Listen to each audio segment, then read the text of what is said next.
Eh bien salut à tous, aujourd'hui on se retrouve pour une nouvelle vidéo sur l'implantation de colza bio 2024 pour l'année 2025.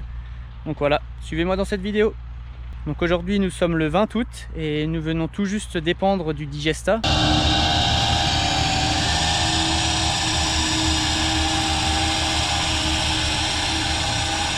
Après culture de blé tendre d'hiver.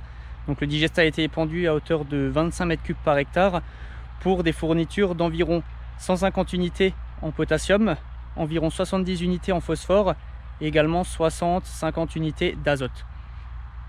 Donc l'objectif là c'est d'enfouir ce digesta pour limiter d'une part les pertes par volatilisation qui peuvent être importantes, notamment dans les 48 heures qui suivent l'épandage. Donc là il faut savoir que l'épandage a été réalisé avec des pendillards mais sans enfouissement non plus ou contact avec la terre du digesta directement. Donc c'est épandu à la volée à 20 cm à peu près.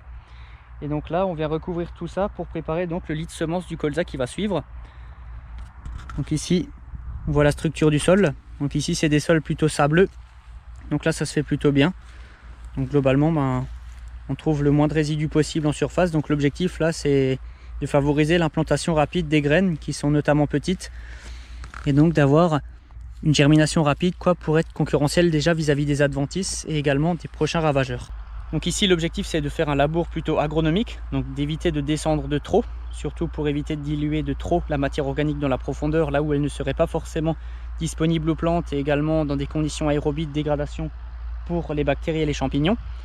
Et donc ici on travaille à environ 18-20 cm grand maximum tout en essayant quand même de conserver quand même l'aspect labour, donc recouvrement de la terre pour éviter de retrouver tous ces résidus en surface. Donc ici on est sur un précédent, comme je vous l'ai dit, blé, mais un antécédent prairie, et là on voit encore pas mal de repousses de luzerne.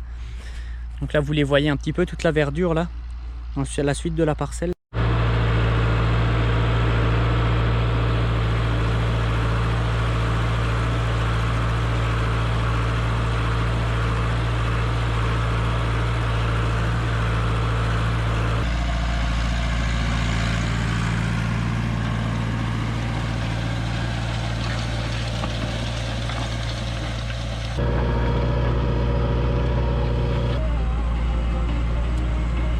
Aujourd'hui nous sommes donc le deuxième jour, donc le jour après les labours et l'épandage de digesta. Nous sommes donc en train de passer le premier passage de vibroculteur.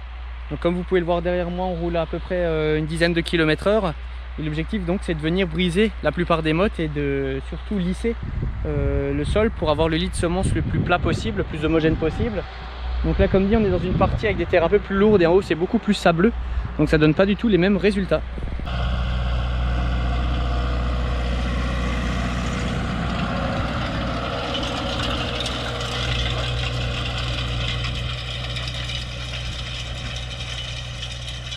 Comme je vous l'ai dit auparavant, il s'agit ici d'implantation de colza bio. Et telle est la raison pour laquelle on a réalisé un labour. Donc il faut savoir que si on avait été sur du colza conventionnel, on n'aurait pas forcément réalisé de labour au vu des conditions de l'année qui sont plutôt humides et qui permettent donc un travail du sol optimal. C'est également le cas donc pour le labour. Effectivement, si on n'avait pas eu beaucoup d'eau ou un été plutôt sec, on n'aurait pas pu se permettre de labourer et même d'implanter du colza dans ces conditions-là.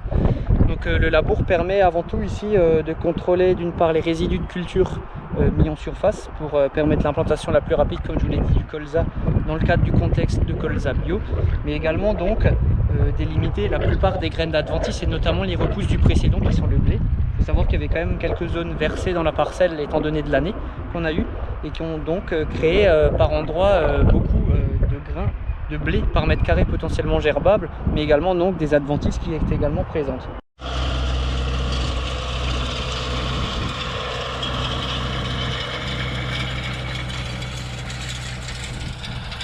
Nous voilà le lendemain du passage de vibroculteur. Donc aujourd'hui je fais le dernier passage de préparation du sol avant semis. Donc il s'agit donc du passage de la herse rotative. Donc comme vous le voyez derrière moi, on voit bien la différence entre les deux. Donc là où je suis passé et là où je suis pas passé, clairement on affine beaucoup plus de terre, on crée beaucoup plus de terre fine. Ici nous sommes dans une parcelle où on a pas mal de terre hétérogène, dont une partie avec des sols un peu plus lourds. Et vous voyez tout de suite qu'après le labour et le passage de vibroculteur, il reste quand même des mottes assez grandes et un lit de semence qui est encore trop grossier pour l'implantation correcte du colza. Donc ici les graines n'auraient mauvais contact et se développeraient beaucoup plus lentement ou avec beaucoup plus de mal que derrière passage de la herse rotative. Donc comme vous le voyez, on crée beaucoup plus de terre fine. Sur à peu près 5 cm, on augmente peut-être de 20, 30, 40% cette terre fine, tout en conservant quelques mottes. Donc il faut savoir que c'est important tout de même de conserver quand même quelques mottes, notamment quand on implante des cultures en fin d'été ou autre, si jamais il y a un orage ou qu'on est sur des sols, notamment ici, un peu plus battants ou avec des sensibilités vis-à-vis des teneurs en calcium, on risque également de créer une légère croûte de battance et également de compliquer ensuite la levée et la réussite de la culture. Donc ici, voilà la herse rotative. Donc c'est la herse rotative qui est classiquement attelée sur le semoir à céréales. Je roule à peu près 6 km/h.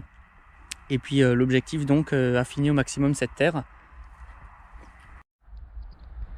Il faut savoir que l'ensemble des interventions donc, de préparation du lit de semence pour le colza sont essentielles mais coûtent également cher, que ce soit en main d'œuvre, en temps de travail ou même dans les charges de mécanisation, étant donné qu'on a quand même fait un labour, un passage de vibroculteur ainsi qu'un passage de herse rotative. Donc tout ça, ça représente environ donc, 60 € par hectare pour le labour, une trentaine d'euros pour le vibroculteur et encore une fois une quarantaine d'euros pour la herse rotative. Donc si vous faites le calcul, on est à plus de 100 € de coût de préparation déjà sur cette implantation de colza, d'où également donc l'objectif de réussir au maximum cette culture et éviter donc de devoir ressemer ou de retourner. C'est d'autant plus difficile quand on est en agriculture biologique, étant donné qu'on doit d'une part maîtriser les adventices, la fertilisation notamment azotée et soufrée pour le colza, et encore une fois les ravageurs qui sont également très impactants pour cette culture. Donc voilà, tout va se jouer également sur la météo, l'année, et on essaye de maximiser tout au niveau du semis, puisqu'après on ne pourra plus forcément beaucoup intervenir.